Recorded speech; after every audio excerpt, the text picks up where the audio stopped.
Reforço Betel, só a educação liberta. E panificadora Bom Deguste e Delicatessen oferecem Jornal Mundial. Boa noite. Olá, boa noite. Os Estados Unidos analisam comprar a Groenlândia. O interesse gera a reação de países europeus que cobram respeito ao território da Dinamarca. E declaram que o Ártico é uma prioridade para a OTAN. Forças americanas anunciam a apreensão de navios petroleiros venezuelanos no Atlântico Norte e no Caribe. A presidente interina da Venezuela decreta luto pelos mortos no ataque dos Estados Unidos e diz que governa o país sem influência externa. O Banco Central contesta a decisão do TCU de investigar a liquidação do Banco Master. E a Polícia Federal convoca novos depoimentos sobre o caso. O presidente Lula sanciona a lei que proíbe descontos dos benefícios pagos pelo INSS. Mas veta a busca ativa de aposentados lesados. Uma tempestade de neve causa o cancelamento de centenas de voos na Holanda e na França. Agora, no Jornal Mundial.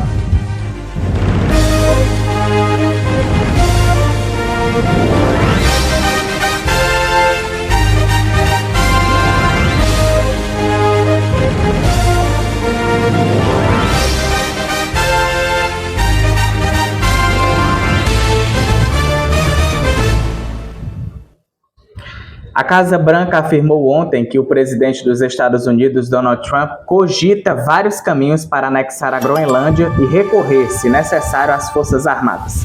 A possibilidade gerou reação imediata de países europeus. A Casa Branca afirmou nesta terça-feira que o presidente dos Estados Unidos, Donald Trump, discute opções para adquirir a Groenlândia, incluindo, em hipótese, o uso das Forças Armadas. A possibilidade gerou reação imediata de países europeus. Em comunicado à agência Reuters, o governo americano diz que a Groenlândia é estratégica para conter adversários no Ártico e que diferentes alternativas de política externa estão em análise. O governo local, por sua vez, reforçou que apenas a ilha pode decidir sobre seu futuro. Em meio ao aumento das tensões internacionais após a ação militar dos Estados Unidos na Venezuela, líderes europeus manifestaram preocupação. França, Reino Unido, Alemanha, Itália, Polônia, Espanha e Dinamarca divulgaram nota conjunta afirmando que, abre aspas, a Groenlândia pertence ao seu povo, fecha aspas, e que apenas Dinamarca e Groenlândia podem decidir sobre o território. O texto defende que a segurança no Ártico seja tratada de forma coletiva no âmbito da OTAN, da qual Estados Unidos e Dinamarca fazem parte.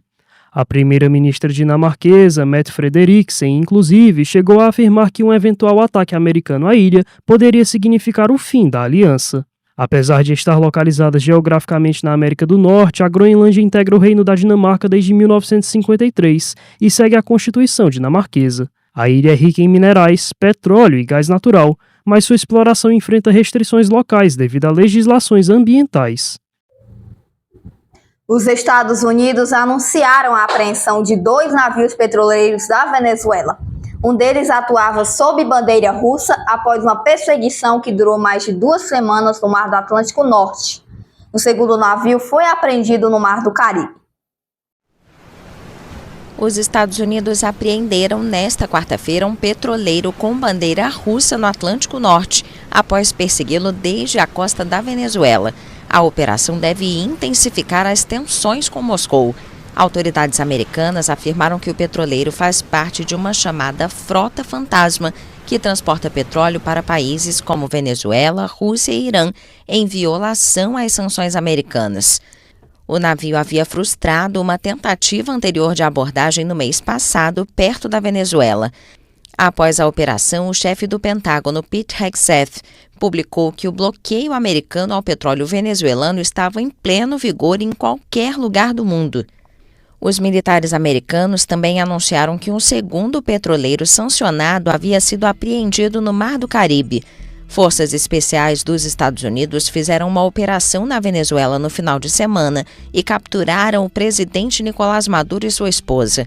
Desde então, o líder americano Donald Trump disse que os Estados Unidos vão administrar a Venezuela e que empresas americanas vão controlar a crucial indústria petrolífera do país. A presidente interina da Venezuela, Delcy Rodrigues, decretou ontem 7 dias de luto pelos mortos no ataque que os Estados Unidos executaram para capturar o ditador Nicolás Maduro. Após a ação americana, o governo venezuelano endureceu a repressão interna. A presidente interina da Venezuela, Delcy Rodrigues, negou nesta sexta-feira que um agente externo esteja governando o país após a captura de Nicolás Maduro em uma operação militar dos Estados Unidos. Estamos aqui governando junto com o povo. O governo venezuelano governa nosso país, ninguém mais. Não há nenhum agente externo governando a Venezuela. É a Venezuela, é o seu governo constitucional. Gobierne a Venezuela. Venezuela. Su governo constitucional. A vice-presidente de Maduro assumiu o poder após a queda do líder de esquerda, que enfrenta julgamento em Nova York junto com sua esposa por diversas acusações, incluindo o tráfico de drogas. O presidente americano Donald Trump afirma ter o controle da Venezuela. Rodrigues enviou uma carta ao republicano defendendo uma relação equilibrada e respeitosa. Nós, venezuelanos, somos um povo que não se rende, que não desiste. Delcy Rodrigues também prestou homenagem aos mártires que deram suas vidas para defender a Venezuela. A presidente interina decretou nesta terça 7 dias de luto pelas vítimas do ataque que os Estados Unidos executaram no sábado. A incursão deixou dezenas de mortos, entre eles 55 militares cubanos e venezuelanos pertencentes à segurança do governante deposto. Após a captura do presidente venezuelano Nicolás Maduro em uma operação das Forças Especiais dos Estados Unidos, a Venezuela registrou um endurecimento significativo das ações de controle interno por parte do governo interino. Autoridades decretaram estado de emergência e ampliaram medidas que restringem liberdades civis, enquanto grupos paramilitares conhecidos como coletivos foram mobilizados nas ruas de Caracas para patrulhar bairros e cobrir manifestações contrárias ao novo cenário político. A presidente interina Delcy Rodrigues, que assumiu após a prisão de Maduro, concentrou a autoridade respaldada pelo apoio das Forças Armadas, em um gesto considerado por analistas como essencial para a manutenção do regime diante de fortes pressões externas e internas. Autoridades informam ainda a detenção de jornalistas e ações de censura, refletindo um ambiente de repressão ampliada ao dissenso político no país. Especialistas têm observado que essas medidas fazem parte de esforços para conter qualquer sinal de apoio à intervenção americana e para manter a coesão institucional em um contexto de intensa tensão internacional. A estratégia de controle interno inclui ações direcionadas tanto à sociedade civil quanto à imprensa, com restrições que elevam a preocupação sobre a preservação de direitos fundamentais em meio à crise. Com a tensão na Venezuela, rotas clandestinas seguem sendo usadas livremente para a circulação de pessoas na fronteira entre o Brasil e a Venezuela, em Pacaraima, cidade no norte de Roraima. Pessoas usam as trilhas abertas no meio do mato que, na manhã de hoje, não tinha fiscalização.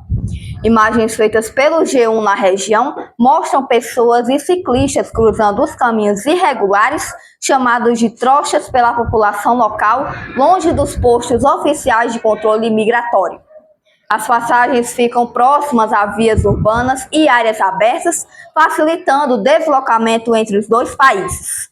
A fronteira entre Brasil e Venezuela na região é majoritariamente seca, com grandes áreas abertas e de vegetação baixa. Isso favorece a abertura de rotas clandestinas usadas diariamente por moradores e viajantes. Após uma semana, uma equipe do Corpo de Bombeiros encontrou no Mar de Copacabana, na zona sul do Rio, na tarde de ontem, o corpo do adolescente Luiz Gabriel de Souza Silva, de 14 anos, que sumiu no dia 31 de dezembro ao ser arrastado pelas ondas. A informação é do Instituto Médico Legal, no centro. O corpo foi encontrado próximo ao posto 3, nas imediações onde Luiz, que era de Campinas, em São Paulo, havia sido arrastado. De acordo com familiares, o adolescente estava brincando com uma prancha próximo à faixa de areia, no posto 2, quando foi atingido por uma arrebentação e afundou. As buscas por ele envolveram mergulhadores, equipes em motos aquáticas, drones e aeronave. Após uma queda na cela da Superintendência da Polícia Federal em Brasília, o ex-presidente Jair Bolsonaro voltou para o hospital DF Star após o Supremo Tribunal Federal autorizar sua transferência. Ele passará por novos exames. O Supremo Tribunal Federal autorizou nesta quarta-feira a transferência de Jair Bolsonaro da prisão para um hospital, um dia depois de o ex-presidente sofrer uma queda em sua cela e bater a cabeça. O antigo capitão do Exército, de 70 anos, cumpre pena de 27 anos de prisão na sede da Superintendência da Polícia Federal em Brasília por planejar uma tentativa de golpe de Estado para permanecer no poder após perder as eleições em 2022 para o presidente Luiz Inácio Lula da Silva. Bolsonaro voltou para o hospital DF Star, de onde saiu em 1º de janeiro após uma internação de mais de uma semana para uma cirurgia de hérnia inguinal e vários procedimentos para atenuar suas crises de soluço. No local, ele será submetido a uma tomografia computadorizada no crânio, ressonância magnética e eletroencefalograma. Estamos aqui para acompanhar, para dar uma força, para mostrar que o presidente não está sozinho, que a gente não vai jamais esmorecer nessa luta pela justiça. A decisão da STF de autorizar sua transferência ocorre depois de vários pedidos da defesa e de uma primeira negativa de remoção do ministro Alexandre de Moraes, relator do caso, que havia pedido mais detalhes na terça-feira. No mesmo dia, a ex-primeira-dama Michele Bolsonaro publicou em suas redes sociais que o ex-presidente tinha sofrido uma queda durante a madrugada e batido a cabeça em um móvel. A Polícia Federal informou que o militar da reserva foi atendido após o incidente e um médico policial havia constatado lesões leves, sem necessidade de remoção hospitalar. No entanto, a defesa alegou um risco concreto para a saúde de Bolsonaro devido à suspeita de traumatismo craniano e pediu a realização de novos exames. Daqui a pouco, o Banco Central contesta a decisão do TCU de investigar a liquidação do Banco Master. O presidente Lula sanciona a lei que proíbe descontos dos benefícios pagos pelo INSS. E o cancelamento de voos na Holanda e na França devido a uma tempestade de neve.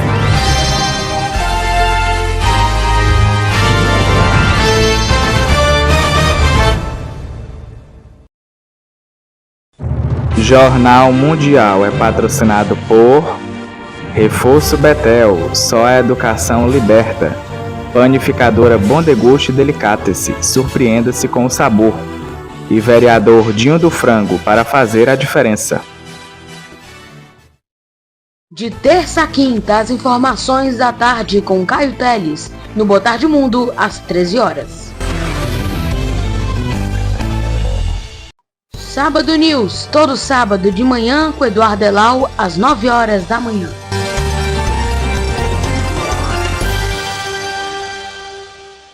Revista do Domingo, seu noticiário no domingo com Clara Bezerra, às 19 horas.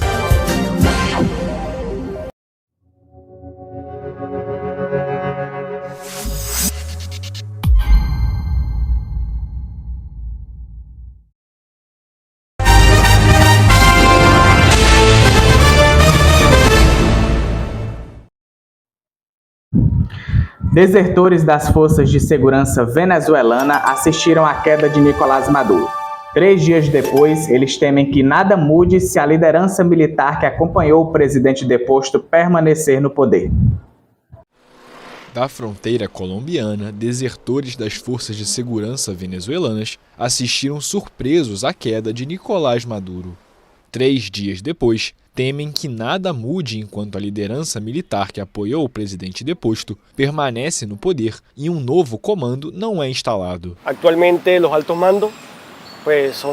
Atualmente, o alto comando é completamente leal ao regime. São criminosos, cúmplices dos danos que causaram na Venezuela e a milhões de pessoas. Portanto, este alto comando é temporário. É necessário um alto comando, uma transição política, e isso está sendo conduzido. Considerados traidores pelo chavismo após terem renunciado aos seus uniformes há cerca de 7 anos, muitos ex-soldados e policiais se exilaram. Um coronel que pediu para permanecer anônimo afirma que quase foi nomeado general do Exército, mas renunciou em 2018 devido a desentendimentos com seus superiores. Acredito que 70% das tropas e dos oficiais subalternos, especialmente os subalternos, veem uma esperança renovada de que a Venezuela possa retomar um projeto político democrático, no qual os militares possam retornar ao seu papel anterior, aos quartéis, para se concentrarem na defesa, na integridade territorial, no desenvolvimento, no progresso da nação e na manutenção da ordem pública, que é nossa missão essencial. A prisão de Maduro em uma espetacular operação americana em Caracas trouxe alívio, dizem aliados na região da fronteira, mas por enquanto as mudanças não são substanciais.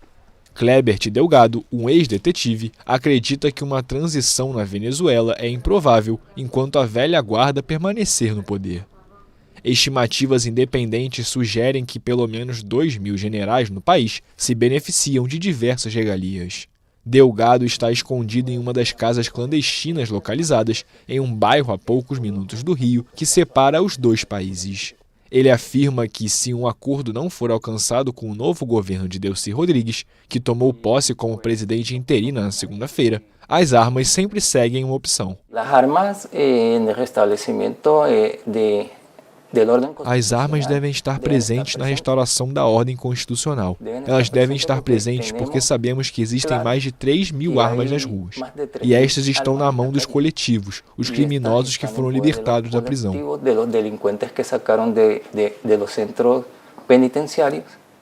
Os desertores não descartam retornar à Venezuela e contribuir para o estabelecimento de uma nova liderança militar ao lado de um novo governo. Mas não querem um conflito interno. Não queremos guerra, não queremos conflitos, muito menos uma guerra civil. Não queremos lutar uns contra os outros. Queremos uma transição pacífica. Maduro se declarou inocente das acusações de tráfico de drogas e terrorismo em um tribunal de Nova York, enquanto os militares venezuelanos reconheceram Rodrigues como sua sucessora. Por ora, o ministro do Interior, Diosdado Cabello, e o ministro da Defesa, Vladimir Padrino, ambos procurados pela justiça americana, permanecem em seus cargos. A queda do ditador Nicolás Maduro coloca à prova as facções do chavismo que governam a Venezuela há 27 anos. A queda de Nicolás Maduro coloca à prova as facções do chavismo que governaram a Venezuela por 27 anos.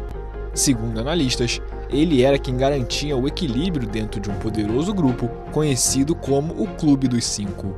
Maduro liderava com a bênção de Hugo Chávez, que o ungiu antes de sua morte em 2013. Elijan a Nicolás Maduro como presidente da República Bolivariana de Venezuela. Subestimado por todos os lados, o presidente deposto conseguiu eliminar a resistência interna e manter a oposição sob controle. As Forças Armadas juraram lealdade absoluta e ele avançou na construção de um culto à personalidade em torno de si, com murais, canções, filmes sobre sua vida e até o desenho animado Super Bigode. O agora ex-chefe de Estado governou com mão de ferro ao lado de sua esposa Cília Flores. Após a prisão do casal, o clube perde 2 de seus membros mais importantes.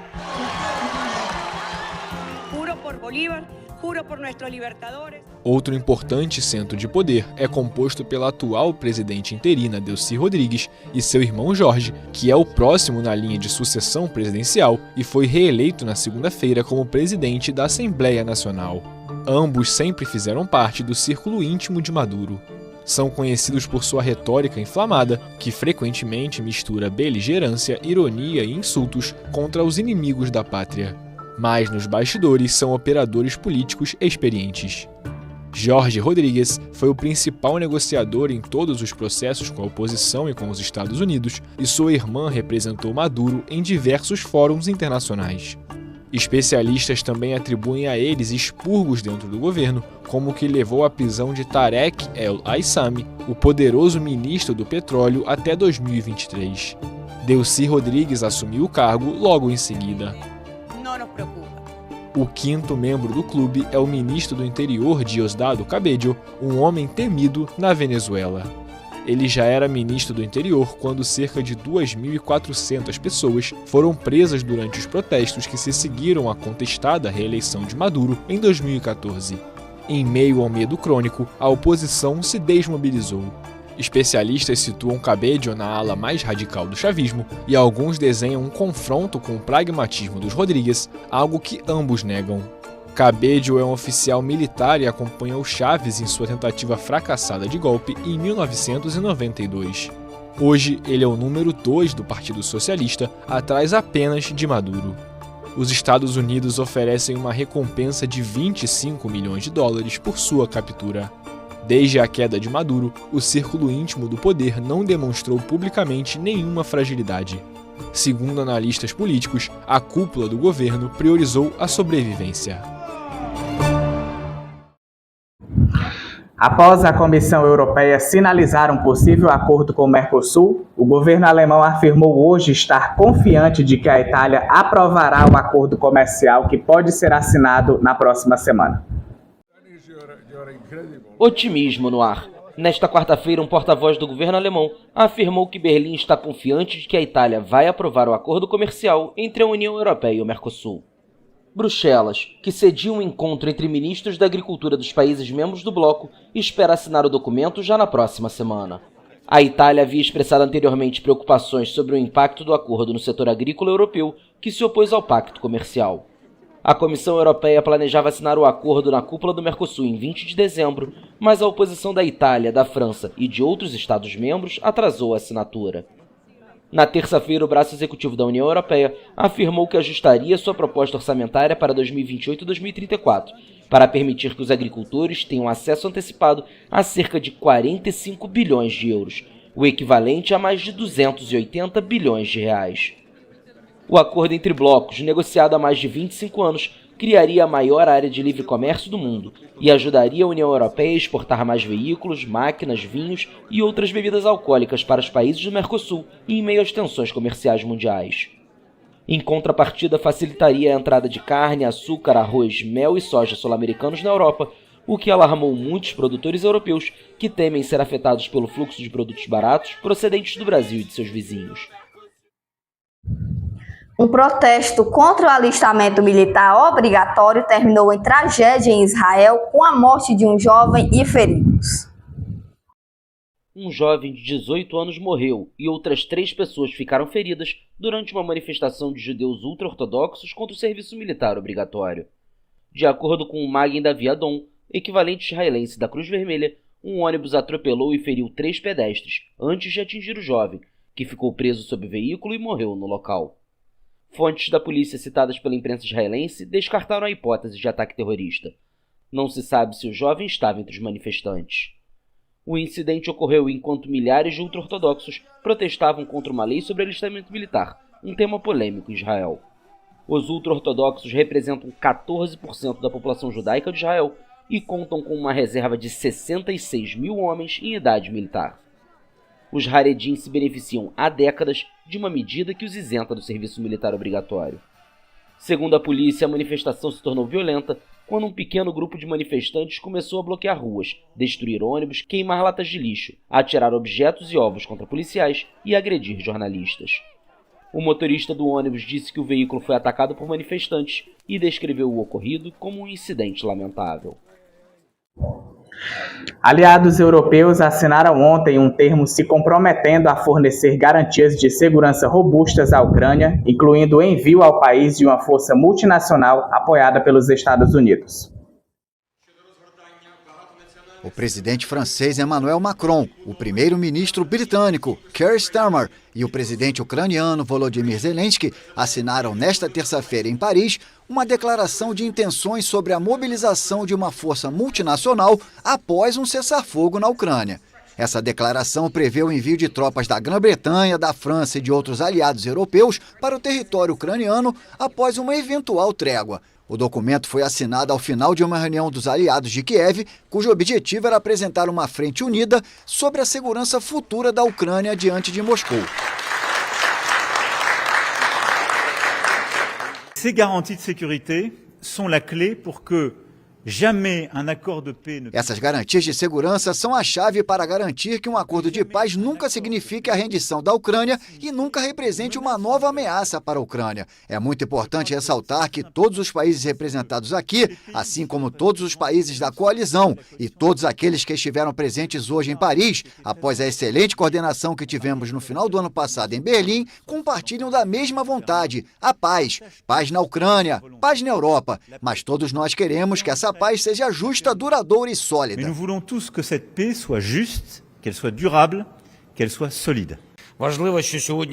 É importante que hoje temos documentos substanciais. Não se trata apenas de palavras. Há conteúdo concreto, uma declaração conjunta de todos os países da coalizão e uma declaração da França, Grã-Bretanha e Ucrânia. Esses documentos demonstram a seriedade com que a Europa e a coalizão estão trabalhando para garantir a segurança.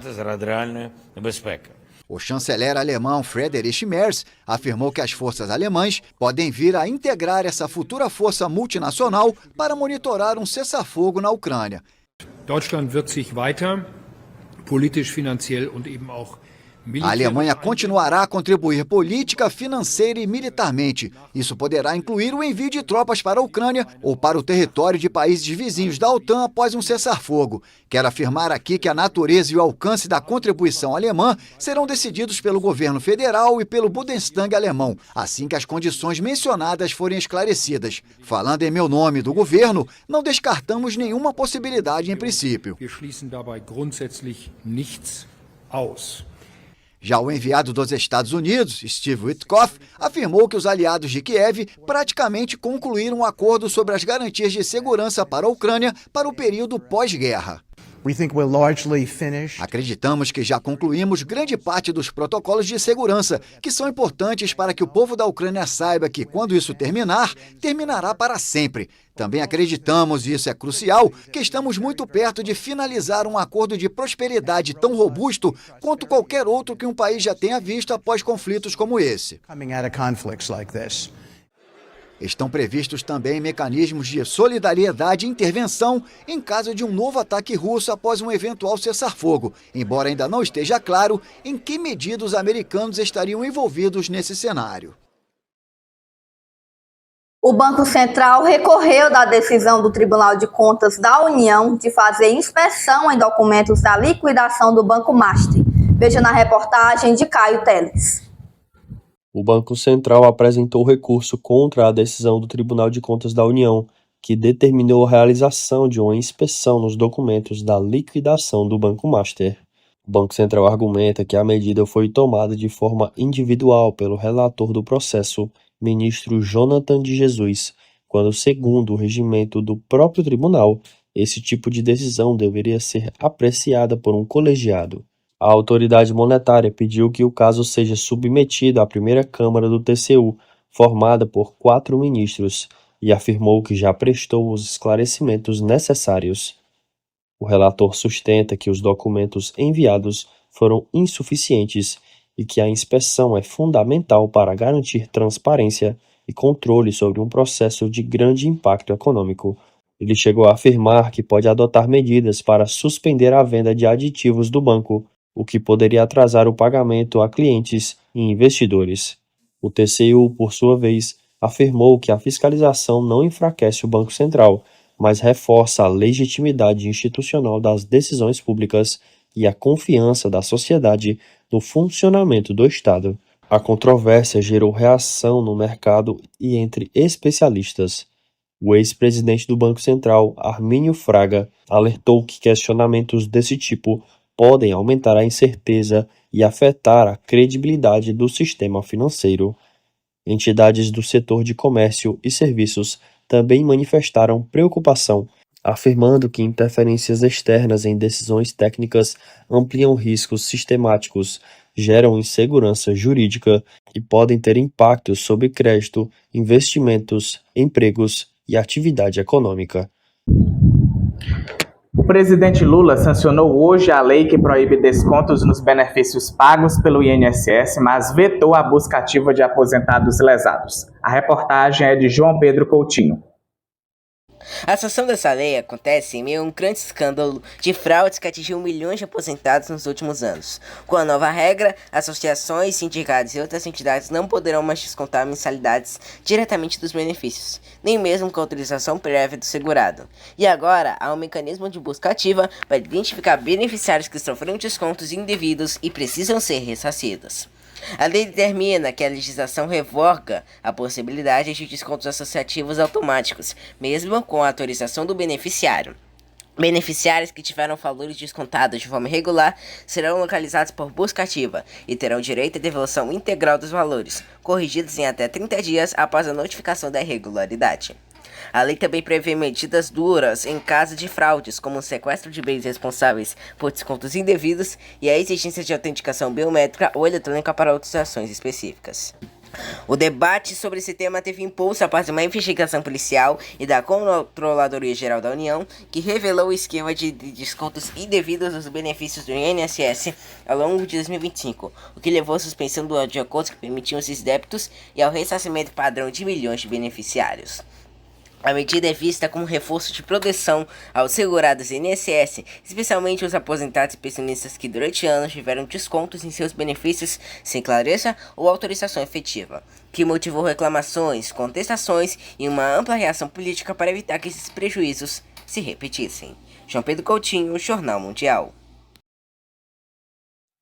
Uma onda de frio intenso paralisou parte da Europa, com aeroportos fechando pistas, estradas congestionadas e serviços de transporte suspensos.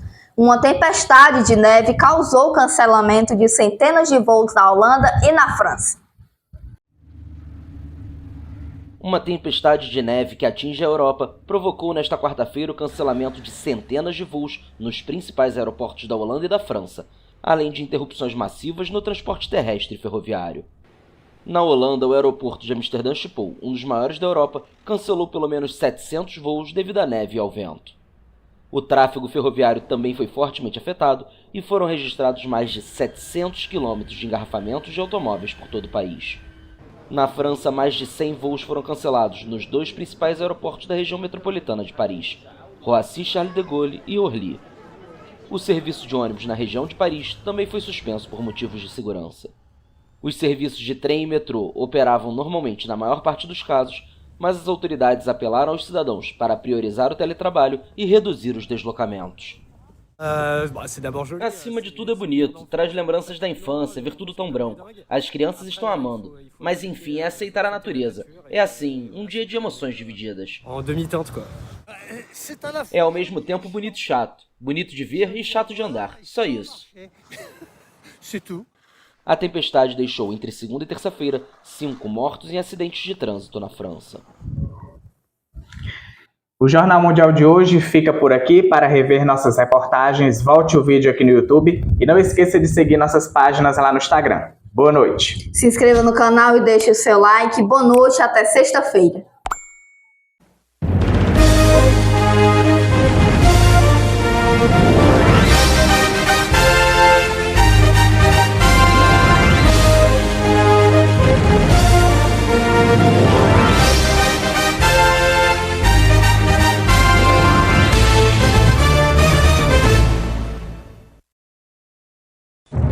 Jornal Mundial é patrocinado por Reforço Betel, só a educação liberta. Panificadora Bom Deguste Delicatessen, surpreenda-se com o sabor. E vereador Dinho do Frango, para fazer a diferença.